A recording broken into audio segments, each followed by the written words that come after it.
किसी भी लैंग्वेज का मुख्य कार्य जो रहता है वो सोर्स कोड को मशीन कोड्स या बाइनरी कोड्स में कन्वर्ट करना और उसके पश्चात हमें एग्जीक्यूटेबल फाइल फॉर्मेट में उस प्रोग्राम को प्रदान करना होता है। हम सी लैंग्वेज के द्वारा प्रयोग किए गए उन स्टेप्स को देखते हैं जिसके द्वारा एक बेसिक फाइल को हमें एक एग्जीक्यूटेबल फाइल फॉर्मेट में अवेलेबल करवाया जाता है सी लैंग्वेज के द्वारा। देखिए हमारे पास यहाँ दो पार्ट दिए गए हैं एग्जाम्पल के रूप में यहाँ पे चार्ट में, जिसमें लेफ्ट साइड पे यदि आप देखें बेसिक स्टेप्स की जानकारी दी गई है, परंतु राइट साइड पे देखें तो इन्हीं बेसिक स्टेप्स को एक्सप्लेन करके बताया गया है। सबसे पहला स्टेप यदि आप देखें तो हमारे पास एक सोर्स फाइल अवेलेबल है, जिसमें सबसे ऊपर देखें हमने stdio.h फाइल को अपने प्रोग्राम में इंक्लूड किया है और एक बेसिक प्रोग्राम टाइप किया है जो हेलो फ्रेंड्स प्रिंट करवाना चाहता है। अभी हम प्रोग्रामिंग पे ध्यान नहीं देंगे क्योंकि इसकी जानकारी हम आने वाले चैप्टर्स में लेंगे। अभी जो हमारा मुख्य उद्देश्य है ये समझना है कि ये हमारी एक सोर्स कोड की फाइल है। तो इसका अर्थ ये हुआ कि सबसे पहले सी लैंग्वेज में काम करने के लिए हमें एक सोर्स फाइल चाहिए होती है। तो सबसे पहले हम सोर्स कोड फाइल को सेव करेंगे और उसकी एक्सटेंशन .c के नाम से रखेंगे। जैसे मैं अपनी इस फाइल को myfile.c के नाम से अपने कंप्यूटर में सेव कर लेता हूँ। जैसे ही आप सेव करते हैं तो उसके पश्चात नेक्स्ट स्टेप जो रहता है वो रहता है फाइल को कंपाइल करने से रिलेटेड। तो इसका अर्थ ये हुआ कि दूसरे स्टेप में फाइल का कंपाइलेशन किया जाता है। इसके अंतर्गत सोर्स कोड को बाइनरी कोड में बदला जाता है, परंतु यदि किसी कारण से कोई एरर प्राप्त होते हैं कंपाइलर को तो इसके बारे में प्रोग्रामर को बताया जाता है। उन सभी एरर्स को दूर करने के पश्चात फाइनली उस सोर्स कोड को बाइनरी कोड में बदल दिया जाता है। ये सारा कार्य कंपाइलिंग प्रोसेस में ही किया जाता है। इस तरह से जो मशीन कोड प्रिपेयर होता है, ये जो बाइनरी कोड वाली जो फाइल हमें अवेलेबल होती है वो फाइल कुछ इस प्रकार से myfile.obj विंडोज में और myfile.o लाइनेक्स या यूनिक्स में प्राप्त होती है। अर्थात जो फाइल आपने myfile.c के नाम से बनाई थी वो फाइल यहाँ पे myfile.obj या myfile.o के नाम से अवेलेबल हो गई है कंपाइलिंग प्रोसेस के पश्चात। इसके पश्चात नेक्स्ट स्टेप जो अवेलेबल रहता है वो रहता है लिंकिंग का। लिंकिंग का सबसे मुख्य कार्य रहता है ये जो फाइलें हमारे पास तैयार हुई हैं इन फाइलों को जोड़ के इकट्ठा करके एक exe फाइल तैयार करना जिससे कि आपका प्रोग्राम रन कर सके। तो इसका अर्थ ये हुआ कि आपके पास इस स्टेप के बाद जो फाइल अवेलेबल रहती है उसका नाम कुछ इस प्रकार से अवेलेबल हो जाता है myfile.exe, जो कि हमारे पास फाइनल प्रोग्राम के रूप में उपलब्ध हो जाती है। तो इसका अर्थ ये हुआ कि हमने जो फाइल सोर्स कोड के रूप में myfile.c में सेव की थी उसको हमने फाइनली myfile.exe के रूप में प्राप्त किया है कंपाइलेशन और लिंकिंग प्रोसेस के पश्चात। तो इस प्रकार सी लैंग्वेज ने हमें हमारी सोर्स कोड को, जो हमारा एक इंग्लिश में बेसिक कोड था, उसको एक प्रोग्राम के रूप में myfile.exe के रूप में हमें वापस कर दिया है। जब हम इस myfile.exe पे डबल क्लिक करते हैं तो ये वही कार्य करता है जो इसके सोर्स कोड में बताया गया था। तो इस प्रकार से एक सोर्स कोड को एक फाइनल आउटपुट प्रोग्राम तक लेके जाने का कार्य के स्टेप्स इस प्रकार से किए जाते हैं। तो इसका अर्थ ये भी हुआ कि सबसे पहले हमें सोर्स फाइल्स तैयार करनी है जो एक प्रोग्रामर के द्वारा यदि हमारे द्वारा तैयार की जाएंगी, और जो आपको आउटपुट मिलेगा वो myfile.exe के रूप में अर्थात exe एग्जीक्यूटेबल फाइल्स के रूप में आपको आउटपुट मिलेगा।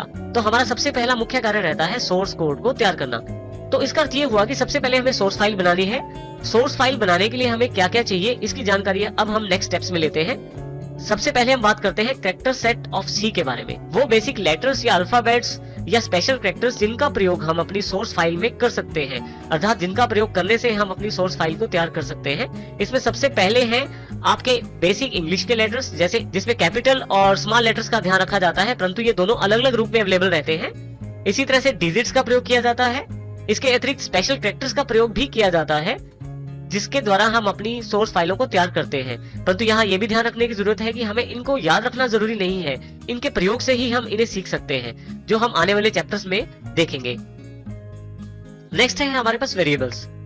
सी प्रोग्रामिंग करते समय या कोई भी प्रोग्राम बनाते समय हमें काफी सारा डेटा स्टोर करना पड़ सकता है, और डेटा को स्टोर करने के लिए हम वेरिएबल्स का प्रयोग करते हैं। यहाँ पे यदि आप ध्यान दें तो यहाँ पे 10, 20, 30 डेटा है, और यहाँ पे x जो इस 10 को डिनोट कर रहा है वेरिएबल नेम है, अर्थात x, y और z यहाँ पे वेरिएबल नेम्स है, और 10, 20, 30, 10, 20, 30 यहाँ डेटा है।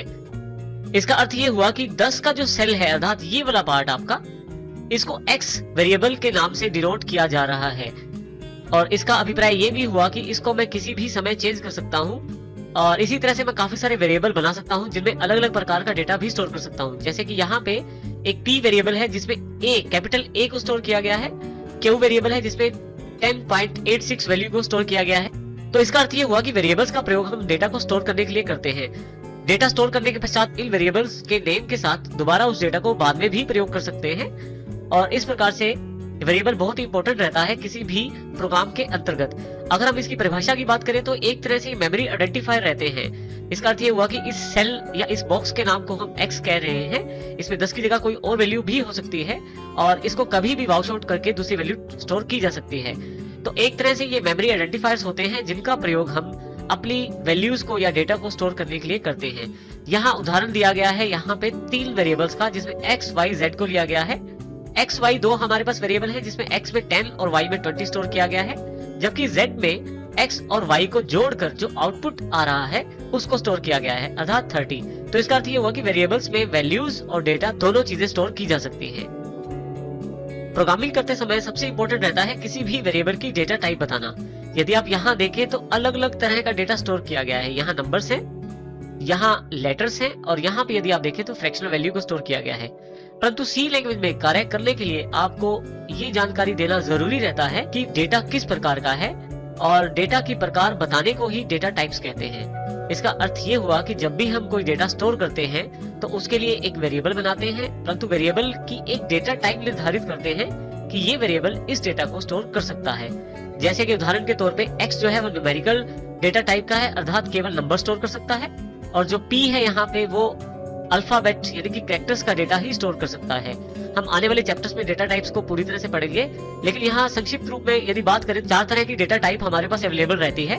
इंटीजर जिसमें न्यूमेरिक डेटा, इसमें न्यूमेरिक डेटा से संबंधित वेरिएबल्स को डिक्लेयर किया जाता है। कैरेक्टर जो कैरेक्टर्स को स्टोर करने के लिए प्रयोग की जाती है। फ्लोट और डबल्स का प्रयोग यहाँ पे डेसिमल वैल्यूज को स्टोर करने के लिए किया जाता है।